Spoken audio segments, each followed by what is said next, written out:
Foot.fr, fournisseur officiel de football. Salut les amoureux du ballon rond, ravi de vous retrouver sur Foot Mercato. On commence tout de suite ce JT en France avec la Ligue 1 qui connaît son champion pour cette saison 2023-2024 et c'est le Paris Saint-Germain qui a été sacré hier soir grâce à la victoire de l'Olympique Lyonnais sur l'AS Monaco. De quoi préparer parfaitement le déplacement à Dortmund pour la demi-finale aller de la Ligue des Champions mercredi. D'ailleurs pour cette rencontre, le club de la capitale connaît l'identité de l'homme en noir qui sera au sifflet au Signal Iduna Park. Et c'est un mauvais souvenir pour les Parisiens puisqu'il s'agit d'Anthony Taylor. L'arbitre de 45 ans avait officié durant le quart de finale aller du PSG face au FC Barcelone au Parc des Princes, durant lequel le club catalan était reparti avec la victoire 3-2. C'est la 8e fois que l'arbitre de Première Ligue officiera lors d'un match du PSG. La révélation du PSG cette saison, c'est Bradley Barcola, arrivé cet été en provenance de l'Olympique Lyonnais pour 50 millions d'euros. Le Français explose avec les Rouges et Bleus au point de devenir indiscutable dans l'esprit de Luis Enrique. Dans un entretien accordé au site officiel de l'UEFA ce week-end, le petit prodige tricolore s'est exprimé sur cette première saison en terre parisienne et sur son adaptation.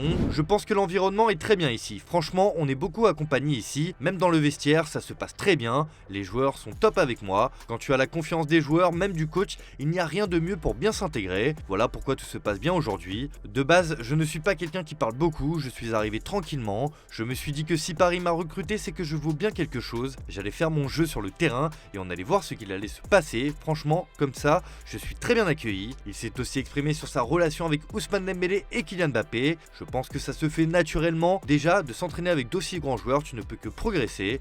Donc ça s'est fait naturellement. En plus, il donne vraiment beaucoup de conseils. Les deux, c'était parfait. Ousmane, par exemple, c'est lui qui me dit « Prends la balle, va jouer en 1 contre 1, ne te pose pas de questions ».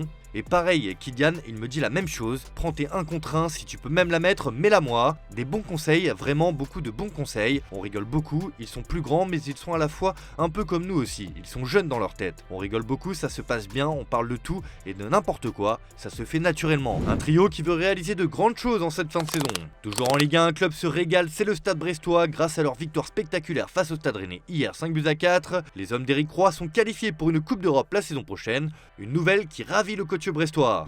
Ma première impression déjà c'est beaucoup de joie, beaucoup d'émotions. Bon, on l'a vu avec notre public aussi qui s'est dépassé en nombre ici dans ce stade magnifique, avec cette ambiance, avec ce scénario de match. Et c'est vrai que quelque part, je suis tellement fier de mes garçons parce qu'ils vont au bout d'eux-mêmes, ils vont au bout de leurs idées. Alors on fait pas tout bien, mais en tous les cas, voilà, il y a ce caractère et en même temps cette qualité. Ces valeurs qu'on essaie de mettre sur le terrain match après match et voilà, félicitations à eux parce que c'est vrai que ce sont eux les acteurs.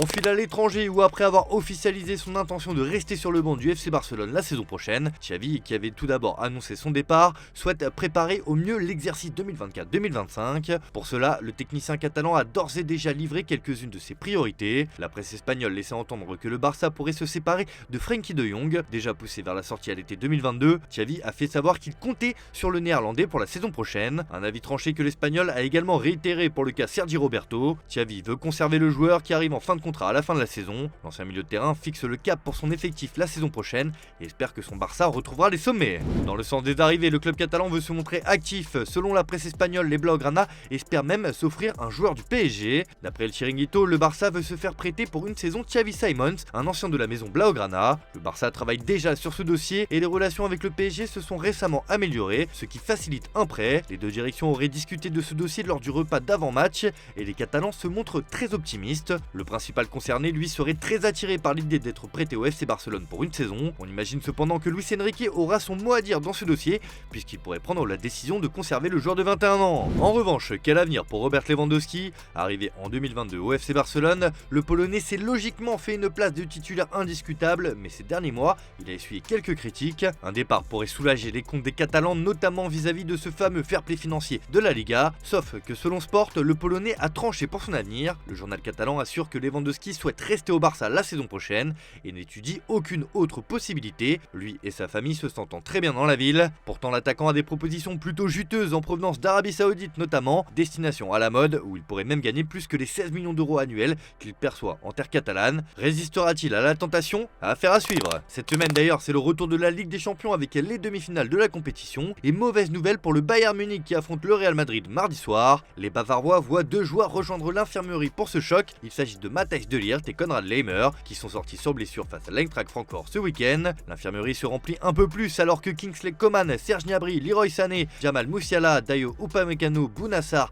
Tarek Buchmann et Sacha Boey étaient déjà absents. Un sacré casse-tête pour Thomas Tuchel. Le Bayern Munich qui ne sait toujours pas ce que fera Alphonso Davies la saison prochaine. Le latéral gauche bavarois est courtisé depuis de longs mois par le Real Madrid et devrait s'engager avec la formation espagnole. Si un accord n'est pas encore trouvé entre les deux clubs, notamment sur l'aspect financier, les négociations rallongent le club merengue, à tel point que la Casablanca serait proche d'abandonner la piste menant au Canadien de 23 ans, d'autant plus que selon Relevo, le poste de latéral gauche n'est plus une priorité, le Real privilégiant le recrutement d'un défenseur central. Sous contrat jusqu'en 2025 avec le Bayern, Alphonso Davies a un avenir plus qu'incertain. Autre défenseur qui fait parler de lui au Bayern Munich, c'est Matthijs de Ligt. Longtemps considéré comme un des plus grands espoirs du football au poste de défenseur central, le néerlandais a eu du mal à confirmer le potentiel que les observateurs avaient entrevu lors de son éclosion à l'Ajax. Capitaine de l'équipe qui s'est tissée en demi-finale de la Ligue des Champions en 2019, le joueur de 24 ans a confié qu'il regrettait d'être parti aussitôt de l'Ajax. J'ai joué 3 ans en équipe première, ce qui est relativement court. J'ai toujours pensé que je jouerais un peu plus longtemps à l'Ajax, mais la situation s'est présentée différemment pendant un certain temps. Si j'ai un jour l'occasion de revenir à l'Ajax, j'aimerais vraiment le faire, mais on ne sait jamais, bien sûr, a indiqué le défenseur central du Bayern sur le site officiel de l'Ajax. Des nouvelles de Ronaldo R9, buteur exceptionnel durant sa carrière, le Brésilien est désormais un businessman et président de club. Moins de 3 ans après avoir racheté Cruzeiro, le club de ses débuts, Ronaldo Nazario envisage de revendre ses actions. Il faut le dire, l'ancien double ballon d'or crapahute depuis des mois dans sa nouvelle vie de dirigeant, lui qui avait dû composer avec l'exaspération de ses supporters furieux de la direction prise par le club, longtemps relégable. Comme rapporté par O Globo et CNN Brésil, la légende brésilienne devrait céder au moins 90% des parts du club à l'homme d'affaires Pedro Lourenço, détenteur d'une chaîne de supermarchés de Belo Horizonte. Les négociations auraient abouti sur un accord ce samedi, tandis que l'officialisation de la vente devrait être communiquée cette semaine. Enfin, c'est officiel, Thiago Silva va quitter Chelsea à la fin de la saison. En fin de contrat le 30 juin prochain, le Brésilien a fait plusieurs appels du pied pour continuer l'aventure à Londres. Mais Chelsea a décidé de passer à autre chose. Ce lundi, le club de Première Ligue a officialisé la nouvelle par le biais d'un communiqué publié sur son site. Après 4 années à Chelsea, Thiago Silva quittera le club à la fin de la saison 2023-2024. Depuis son arrivée libre en août 2020, Thiago a disputé 151 matchs avec les Blues, remporté la Ligue des Champions, la Coupe du Monde des clubs de la FIFA et la Supercoupe de l'UEFA. Page se tourne à Chelsea. Toujours dans les officiels, coup dur pour Mike Maignan, le gardien numéro 1 de l'équipe de France est touché à l'adducteur droit comme l'a révélé son club de l'AC Milan. En amont du choc contre la Juventus samedi soir, le portier des Rossoneri s'est blessé à l'échauffement et n'a pas pu participer à la rencontre de la 34e journée de Serie A. On en sait un peu plus concernant cette blessure. Les examens réalisés ont mis en évidence une lésion de l'adducteur droit. De nouveaux examens seront réalisés la semaine prochaine en fonction de l'évolution de la blessure, a expliqué dans un communiqué rapporté par l'AFP le club de Serie A, sans fournir plus d'éléments sur sa durée d'indisponibilité. Selon les derniers éléments de la presse italienne, son absence est d'ores et déjà prévue pour les 2 prochaines semaines, mais rien n'est sûr pour la suite, alors que Didier Deschamps doit donner sa liste de joueurs pour aller disputer l'Euro 2024 en Allemagne le 16 mai prochain. À moins de 2 mois du premier match des Bleus le 17 juin face à l'Autriche,